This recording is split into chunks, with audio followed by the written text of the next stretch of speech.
My brother scammed me out of $16,000 for his wedding, and still had the nerve to call me selfish. I never thought I'd be the kind of person to post on Reddit, but after everything that happened, I need to get this off my chest.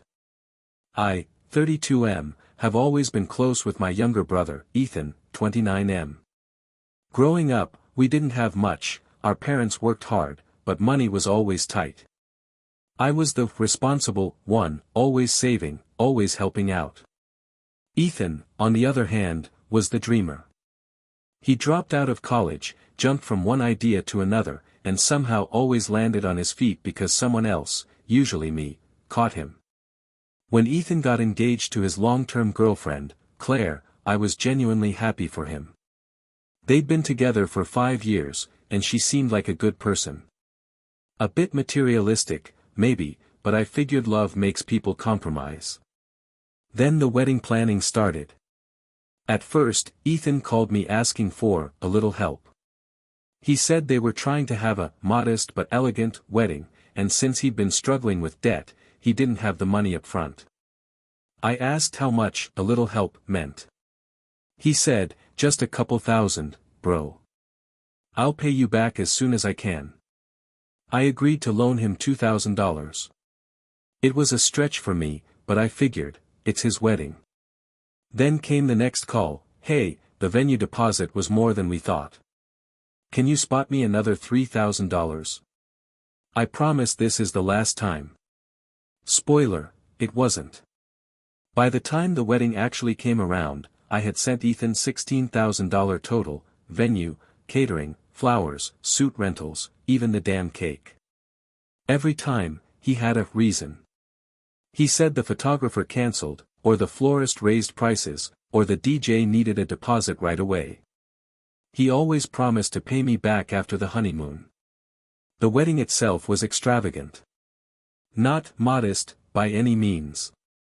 It was at a vineyard 2 hours away, complete with an open bar, customized sculptures, a live band, and designer suits. Guests were posting pictures online, and I couldn't help but think, this is where my savings went. But the final straw came during the reception. Ethan stood up to give a speech. I thought he might mention me, since I'd basically funded half the event. But instead, he said this. I just want to thank everyone who made this day possible, especially my wife's parents. Without them, we couldn't have had the wedding of our dreams. That was it. Not even a single word about me. Later that night, after a few drinks, I pulled him aside. Ethan, are you serious? I gave you 16 grand. You didn't even acknowledge it. He laughed and said, bro, don't make this about you. It's my wedding. Stop being selfish for once. Selfish. That word burned into my brain. I didn't make a scene. I just walked out. After the honeymoon, Ethan went radio silent for a few weeks. Then he texted, hey, things are tight right now. Can I start paying you back next year? That was over 2 years ago. I never saw a single cent. When I brought it up again, he said, come on, man, it's just money. You're doing fine. Why are you so obsessed with it? Obsessed. Because I wanted back the $16,000 that he begged me for. Last Christmas, my parents told me I should forgive and forget, because family is more important than money. But I noticed they never offered to help me recover the money he owes. Last week, I learned through mutual friends that Ethan and Claire are planning to renew their vows in Italy next summer, and Claire's parents are covering most of it. I texted Ethan and said, don't even think about asking me for another dime. He replied with a single message. Wow. Still bitter. Guess I made the right decision not making you my best man. I blocked him after that. Now, part of me feels guilty, because he's my brother. But another part of me knows that enabling him for years is exactly what got me here. I'm not going to be his ATM anymore. And for the first time, I'm okay with not being invited to the next family event. My brother scammed me out of $16,000 for his wedding, part 2, 9 years later. It's been 9 years since Ethan's wedding. 9 years since he emptied my bank account and called me selfish at my own brother's celebration. I blocked him on every platform, avoided family gatherings where he would be, and quietly rebuilt my savings. Life went on. I got married myself, had a kid, bought a house. I was happy, or at least I thought I was. Then, out of nowhere, I got a text from an unknown number. "Hey, it's Ethan. Can we talk?" My first reaction was to delete it. My second was curiosity. 9 years is a long time, and I wanted to see if he had the courage to own up to what he did. I replied cautiously, "Talk about what?" He sent back, "Everything. I know I owe you. I screwed up. I need your help." That line made my blood boil. Help? After 9 years? I decided to hear him out. We met at a coffee shop. Ethan looked different. He had gray at his temples, a few lines on his face that hadn't been there before. But the same arrogant smirk was still there. "Look," he started, "I've made a lot of mistakes. Losing touch with you, taking your money. I was an idiot. But I'm in trouble now, and I don't know who else to ask." I raised an eyebrow. "You lost my $16,000, disappeared for years, and now you want me to help you again?" He nodded sheepishly. "I know. I deserve whatever you want to do. But please. I need a loan. It's urgent." My mind raced. Part of me wanted to scream, throw him out, tell him never to show his face again. The other part, the part that remembered my younger brother growing up, the part that believed in family, hesitated. "How much?" I asked cautiously. $10,000. It's for a medical emergency. My wife and I, we don't have savings." I could see the panic in his eyes. But I also remembered all the panic I felt when he asked me for money 9 years ago. The pattern was familiar. The excuses. The guilt trips. The charm. I said, flatly, "Ethan, you owe me $16,000 from before. You never paid me back. Why should I trust you now?" He looked down, twisting his hands. "I know. I've thought about it every day. I just can't pay it all right now. But I swear, I'll pay you back." 9 years. And he still said, "Swear," like it meant something. I took a deep breath. "No. I won't lend you anything. And I won't be giving you another chance. You don't get to hurt me and then walk back into my life whenever it suits you." He looked crushed. Part of me felt a flicker of guilt, but I didn't give in. I realized something important: forgiveness doesn't mean enabling. We left the coffee shop. I never heard from him again. Since then, I've rebuilt boundaries. I focus on my family, my life, and my financial stability. I don't carry anger every day anymore, just a lesson. The lesson: some people will take everything from you, call you selfish, and expect you to stay. And some people, even your own brother, may never change. I'm done waiting. I'm done hoping. I'm done lending. And honestly, I've never felt freer. After the coffee shop meeting with Ethan, I thought the chapter was closed. I blocked him again, deleted his number, and tried to move on. But family drama has a way of finding you, whether you want it or not. A month later, my mom called. "Why haven't you spoken to Ethan?" she asked, her voice tight with frustration. I sighed. "Mom, he scammed me for $16,000 9 years ago. He hasn't paid me back. Now he wants more money." I said no. There was silence on the other end. Then, softly, "Your father and I, we think you should forgive him. Family sticks together. You're being too harsh." I felt a surge of anger. "Forgive him? Mom, he stole from me. You think I should just hand him more money because, what? He's your son too? My mom didn't answer. She hung up. Then came my dad, the following week, at a small family dinner. He looked uncomfortable, shuffling his feet. You know, he said, quietly, Ethan did wrong, but, he's still your brother. Maybe it's time to let go. I shook my head. Let go? Dad, he's been taking advantage of me my entire adult life. You can't just ask me to erase that because he shows up and acts remorseful for a few minutes.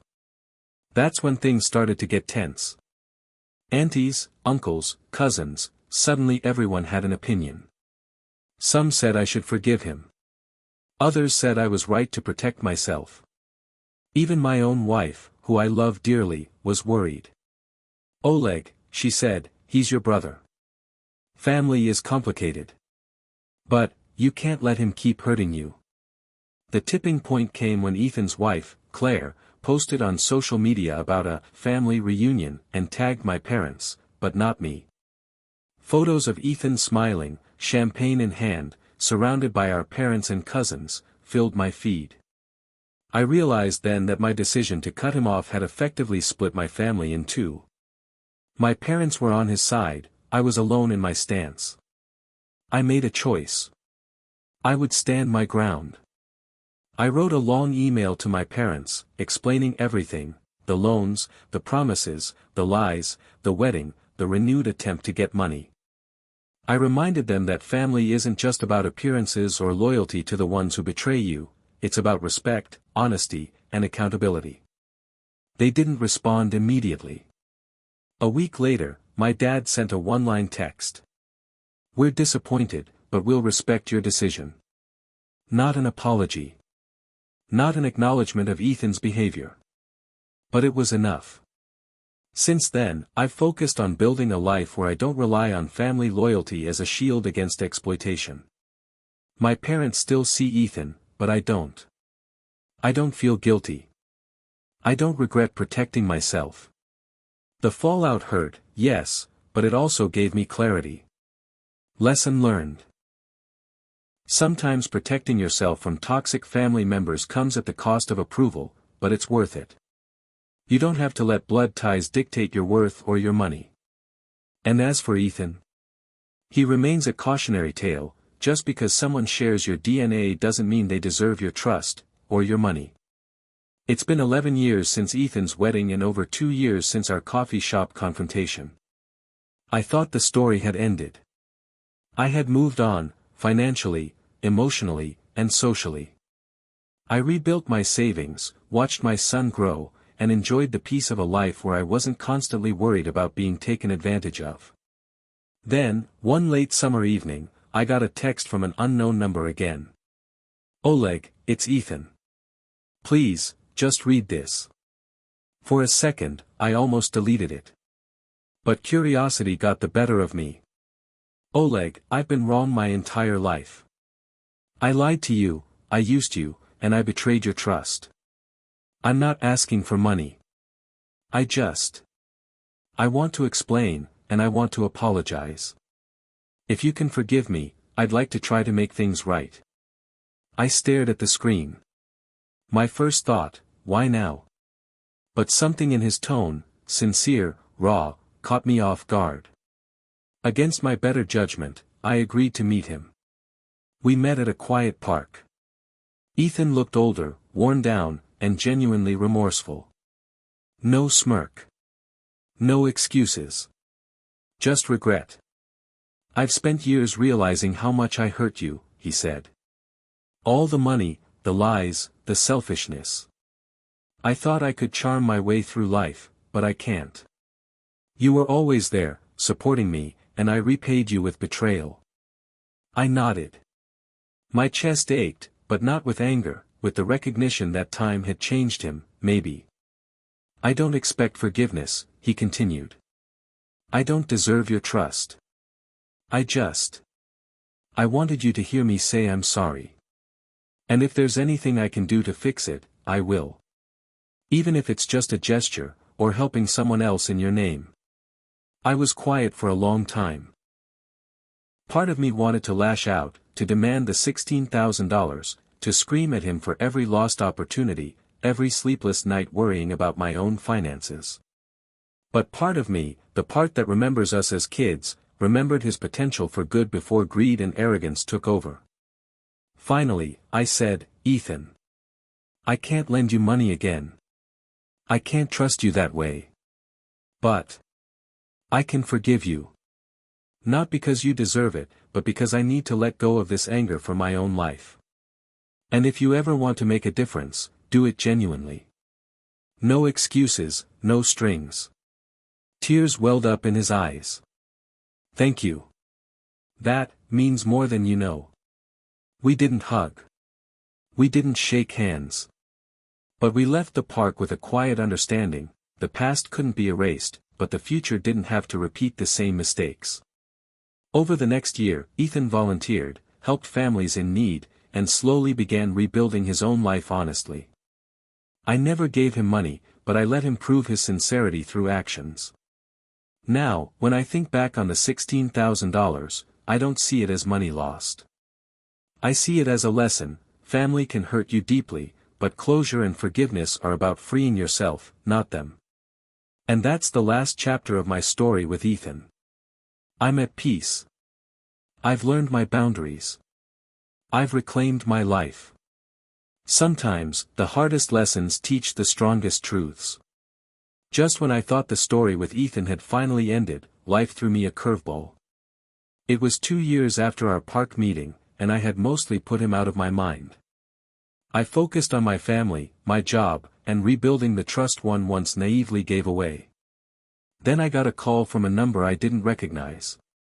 "Oleg? It's Claire, Ethan's wife. Please, hear me out." I froze. I hadn't spoken to Claire since Ethan's wedding, and certainly hadn't wanted to. "Ethan, he's gone," she said quietly. "He passed last week. A heart attack. I'm sorry you have to hear it this way. He wanted to make amends with you. He kept talking about you the last months of his life." I couldn't believe it. Part of me felt relief, maybe a twisted sense of closure. But another part of me felt the weight of everything we'd been through. A few days later, I met Claire to go through some of Ethan's belongings. That's when I found something unexpected: a notebook, meticulously detailed, filled with all the ways Ethan had wronged me and others, along with lists of debts he owed. On the last pages, he had written, "Oleg. He deserves everything I can never give. I lost him once, but I hope he knows. I tried to see the truth before it was too late. I can't fix it. I can't repay him fully. I just hope he finds peace without me in his life." Reading those words, I felt something I hadn't expected: closure. Not because he apologized, not because I got money back, because he acknowledged the pain he caused, even if it was too late to make amends fully. Claire, surprisingly, handed me an envelope. Inside was a small portion of the money he owed me, about $5,000. She said Ethan had left instructions for her to return whatever he could before his death. It wasn't everything, but it wasn't nothing. I took a deep breath. I didn't feel anger. I didn't feel regret. I just felt free. Sometimes, closure doesn't come from confrontation, revenge, or restitution. Sometimes, it comes from finally seeing the truth laid bare, and accepting it. I left Claire's house that day feeling lighter than I had in years. Ethan was gone. My parents were still on their own path with their grief, but I didn't need their approval anymore. I had my life. My family. My boundaries. And now, a story that I could finally tell without bitterness. Lesson learned: life is unpredictable. People disappoint you. Family can hurt you. But letting go of anger and claiming your own peace is the ultimate victory. Years have passed since Ethan's death, and I can finally say the story has reached its true end. After receiving the partial repayment and seeing the notebook Claire gave me, I decided to stop letting Ethan's mistakes define my life. I took what he returned, set it aside, and used it to invest in something lasting for my family, a college fund for my son and a renovation for our home. Every dollar reminded me not of betrayal, but of the lessons I'd learned: boundaries matter, and self-respect is priceless. My relationship with my parents remained complicated. They never fully understood my choice to cut Ethan out of my life, but over time, they realized I wasn't acting out of spite, I was protecting myself. Gradually, conversations became less tense. We didn't reconcile fully, but there was mutual respect. As for me, I became more cautious, wiser about trust. I surround myself with people who earn my loyalty rather than those who demand it. I learned that love and family don't always come with fairness, and that's okay. Life is bigger than a single betrayal. Occasionally, I think of Ethan, not with rage, not even with sadness, but with acceptance. He was my brother, flawed and human, and ultimately, he faced the consequences of his choices. And I reclaimed my peace, my finances, and my dignity. The $16,000 will always be a number in my past, but the lessons it brought are worth far more. Sometimes, the closure we seek doesn't come from apologies, money, or even people changing. It comes from us choosing to move forward, stronger and wiser than before. I tell this story now not to shame Ethan, but to remind anyone who's been hurt by family: you have the right to protect yourself, to set boundaries, and to live your life on your own terms. Because in the end, that's what matters most: your peace, your family, and your life.